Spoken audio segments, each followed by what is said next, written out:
मेरे को तो ऐसा लगता है कि मेरा तो स्टार्ट से ही जी के साथ ही नाता रहा है गदर से लेके अभी वनवास तक। सो आई एम एक्साइटेड, एक वाइडर ऑडियंस को Z5 की तरफ से पहुंचेगी फिल्म। यार ये सब चीज़ों का ना, जैसे हम हमेशा घर पे बोलते हैं कि हमें तो शादी नहीं करनी है, ये एक टिपिकल थिंग रहती है, मैं तो नहीं शादी करने वाली, बट आई एम श्योर जब टाइम आएगा मुझसे ज़्यादा एक्साइटेड कोई नहीं रहेगा उस मोमेंट पे। ये जब कहानी आप देखते हैं, आपका मन करता है अपने माता पिता के साथ देखें, उनके साथ वक्त बिताएं। और OTT पे क्या है कि आप फुल फैमिली घर पे बैठ के देख सकते हैं, दादा दादी जो थिएटर नहीं जा सकते इस उम्र में या उस हालत में नहीं है जाने के, आप बट साथ में देख सकते हैं।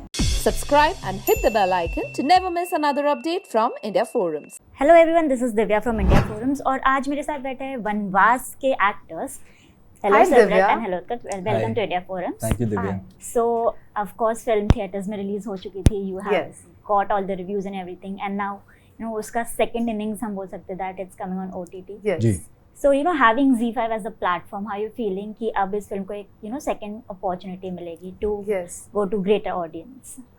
मेरे को तो ऐसा लगता है कि मेरा तो स्टार्ट से ही जी के साथ ही नाता रहा है गदर से लेके अभी वनवास तक। एंड डेफिनेटली जिनसे मिस हो गई है थिएटर्स में, एंड वो वेव में अलग फिल्म्स की वेव्स चल रही थी, नहीं हो पाया, but the film is good. हमें बहुत अच्छे क्रिटिक्स मिल चुके हैं उस पर, and now it's there on Z5। Definitely go watch it and उसके बाद में आप फिर अपना रिव्यू दे देना। But thanks Z5 and now we have a wider audience to see the film. Yeah, same. Z5 is one of the leading platforms on OTT, and अभी इसके just पहले सैटेलाइट पे आई थी, 8th को आई थी, and उस पर भी बड़ा अच्छा रिस्पॉन्स मिला, and so I'm excited, एक वाइडर ऑडियंस को Z5 की तरफ से पहुंचेगी फिल्म, और I'm sure फैमिली फिल्म्स बहुत चलती हैं OTT पे, तो this should be right up there. So जैसे यू नो फिल्म का मैसेज है जो ऑफ कोर्स एक जनरल ऑडियंस के लिए है, स्पेशली जो हमारी जनरेशन है, जो यू नो ओल्डर जनरेशन है, उनको ते कनेक्ट होगा क्योंकि you know they have failed this अपने लाइफ में कभी ना कभी, अबैंडनमेंट हो गया या फिर अपने बच्चों के साथ कुछ अनबन हो गई या जो भी। But do you think what will the impact be for the younger generation? क्या उन्हें भी ये कहीं ना कहीं हिट होगी कि no we have done something wrong with our parents, या कहीं ना कहीं we have to be more careful towards them, responsible towards them? See, majority of the people, I would say 70% at least have good relations with their parents, which is why the world is in order. But still 30% of people not having good relations is also a large number. जो 70% हैं जिनके अच्छे relations हैं, वो इसको देख के और deeply connect करेंगे। इनफैक्ट पिक्चर के जो थिएटर्स में जब थी पिक्चर, तो कई लोग फर्स्ट थिंग ही होती है कि वो अपने पेरेंट्स को कॉल करते हैं, specially after the climax, and miss you, love you, या कुछ, या गले लगाने का मन करता है उनको अपने मम्मी पापा को, क्योंकि लाइफ एक ऐसी चीज़ है, जब आप काम करना शुरू करते हैं, आप को समय नहीं पता लगता, साल दर साल गुजर जाते हैं, एंड फिर आपको अचानक याद आता है, अरे ये सब मैं कर तो रहा था अपने पेरेंट्स, अपनी फैमिली के लिए, उनको ही वक्त नहीं दे पाया।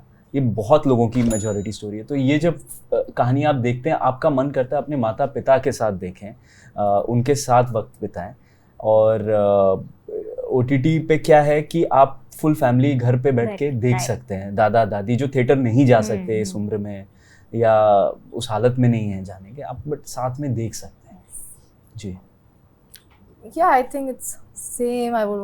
I would say कि ऐसी जो फिल्में रहती है ना, there is no just any age audience to it.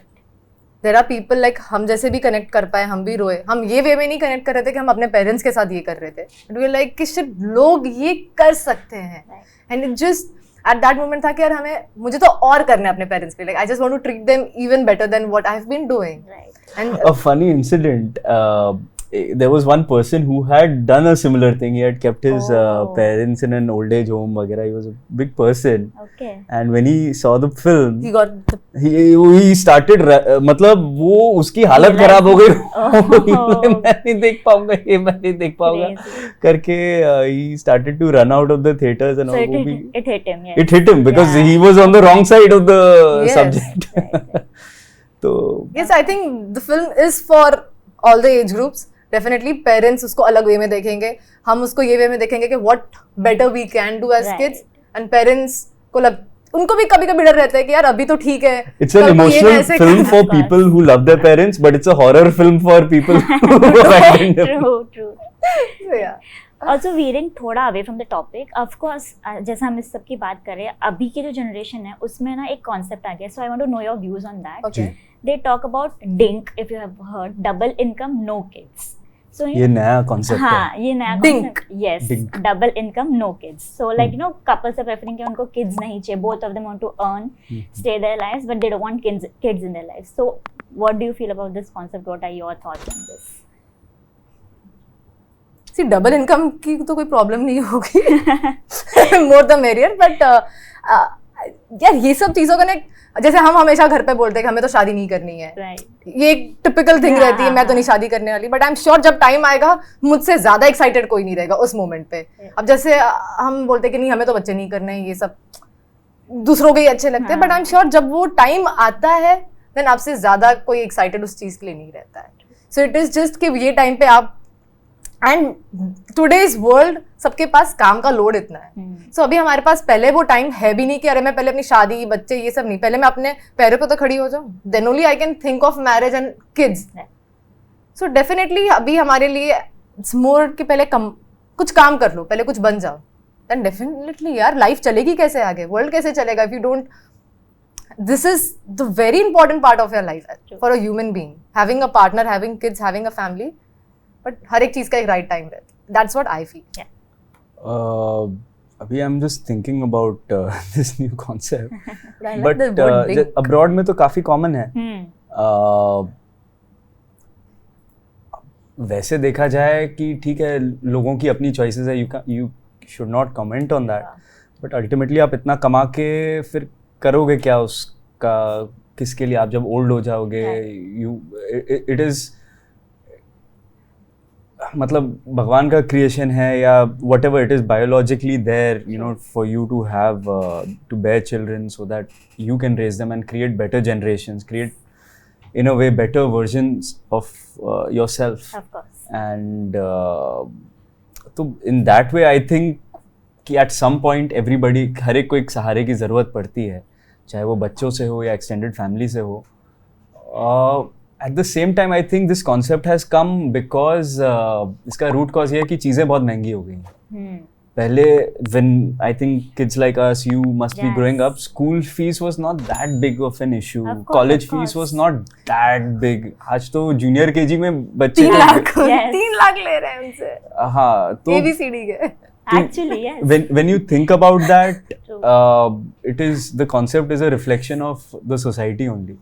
Fair. And कहीं ना कहीं the government law makers and whatever, उन सबको चीजों के दाम कम करने उनको पड़ेंगे. बोलो पढ़ाई के प्राइस जब कम आदमी करो, तो घर बच्चे नहीं होंगे लेता वरना बच्चे नहीं होंगे. जब आदमी घर नहीं ले पाएगा, गाड़ी नहीं ले पाएगा, Of स्कूटर पे ही उसको या बाइक पे ही उसको 4-4 बच्चे 2-2 बच्चे लेके जाने हैं, तो Right.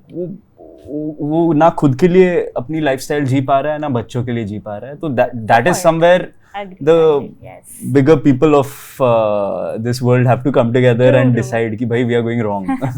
Very well put.